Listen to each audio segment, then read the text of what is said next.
Good morning, everyone. It's time to go on the record. Gives people the ability to take early retirement, gives the state the ability to save money. Governor Baker is asking 4,500 state employees to retire early. Will it fly with Beacon Hill leaders? Depends on who you ask. Early retirement plans that we have done, there hasn't been the savings that we expected.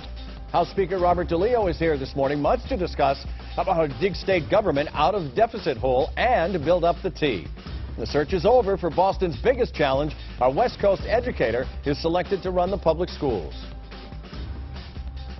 From WCPB Boston, the inside word from Washington to Beacon Hill. Today's newsmakers are going on the record. Good morning, everyone. I'm Ed Harding, along with News Center 5's political reporter Janet Ruth. Thank you for joining us on OTR. Our guest this week is the top Beacon Hill power player, the House Speaker Robert DeLeo, Winthrop Democrat. The Speaker has been Speaker since 2009. He was first elected as a state rep in 1991. Have you been buried in snow like everyone else has been buried in snow? Yes, I have. My memory is this was worse. Worse than the one? Yeah. I think it's because so many storms run on top of one We'll another. eventually get on. Well, thank you for joining us this morning. Great to have you. My pleasure. Thank you for having me. So Governor Baker says his budget is balanced. There's no new taxes, no new fees. And when he was asked if anyone will be hurt, he points only to Hollywood since he wants to eliminate their tax credit. Is there anything missing from this picture? In terms of the tax credit, or? Well, just no one being hurt and the fact that no one's getting a tax hike. Yeah, I agree that it's no taxes, no new fees. One of the major issues or possible issues that I may have is with his cuts to Mass Health. First of all, let me say that just a couple of days ago or so, I spoke to the Chamber of Commerce, and I spoke about the issue, similar to the governor, that is something that we have to address. In half a decade, we've seen the healthcare costs go up 50%. On the other hand, you also don't want to see those who rely on it, the elderly, the disabled. So I know he's made some cuts relative to those who really weren't eligible and shouldn't be on the rolls, and that's great, and I think that lead up to about $200 million. But I'm concerned there's been some discussion about some disabled and some elderly who could be hurt by those cuts. So that's what I'm out to really take a look at. So there are going to be changes, some changes in the House as far as the type of cuts that are going to be made from Mass Health, because you believe the elderly and disabled may be hurt by this.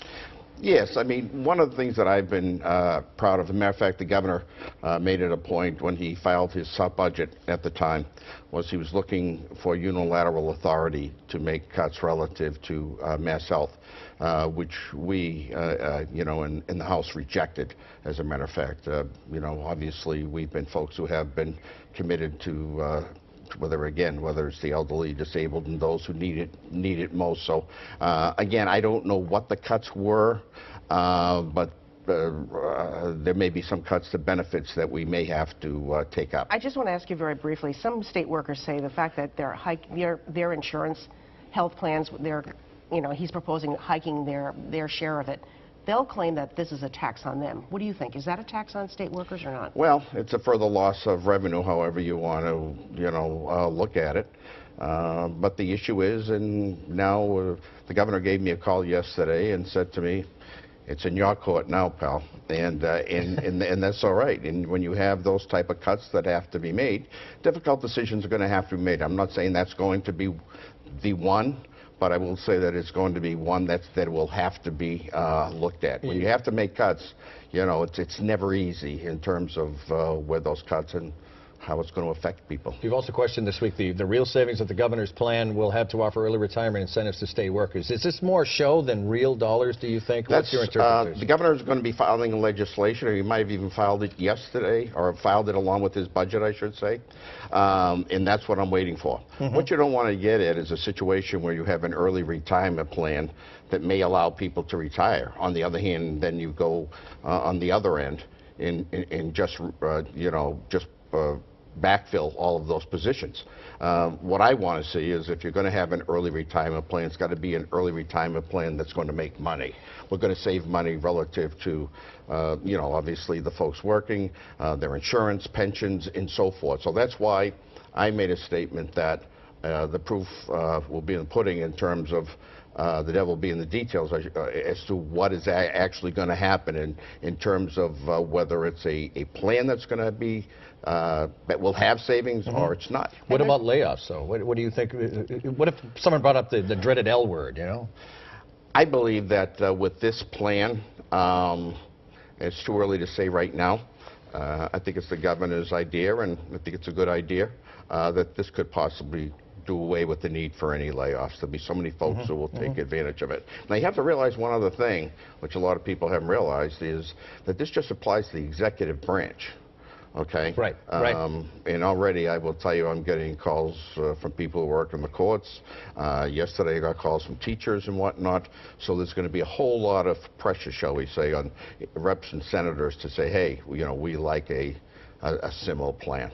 There's also some criticism in the past that a lot of times when these early retirement plans are offered, people often take the retirement plan, take the money, and then they come back as consultants, outside consultants. But let's move on to the MBTA. Governor Baker has proposed increased funding for the MBTA by as much as 53%. Is this really necessary? Well, what I have stated is the fact that what I would want to see. The governor, to his credit, has set forth and put together a commission to take a look at the T. I would rather see us wait for the results of that commission. I'd like to see a top-to-bottom review, so to speak, before we talk about you know, additional funding. Janet, as you know, who follow us so closely, I mean, we've passed a couple of pieces of legislation to infuse large amounts of money into the T. We've had transportation bond bill, transportation reform.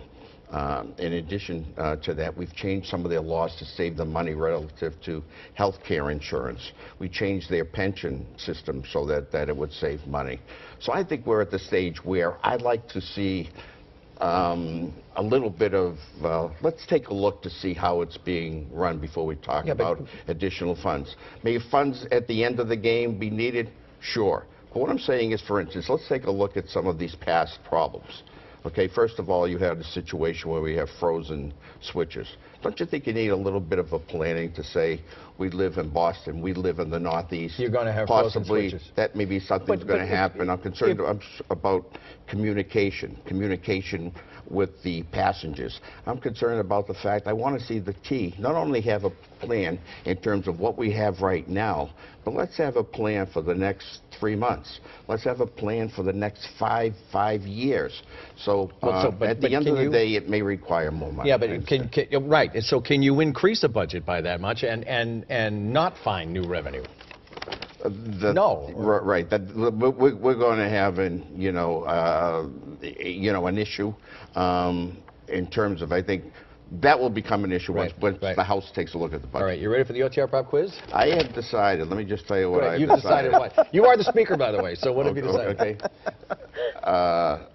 During the Lenten season, You're giving up. I decided that I give up the OTR quizzes. So I can't in good conscience go forward.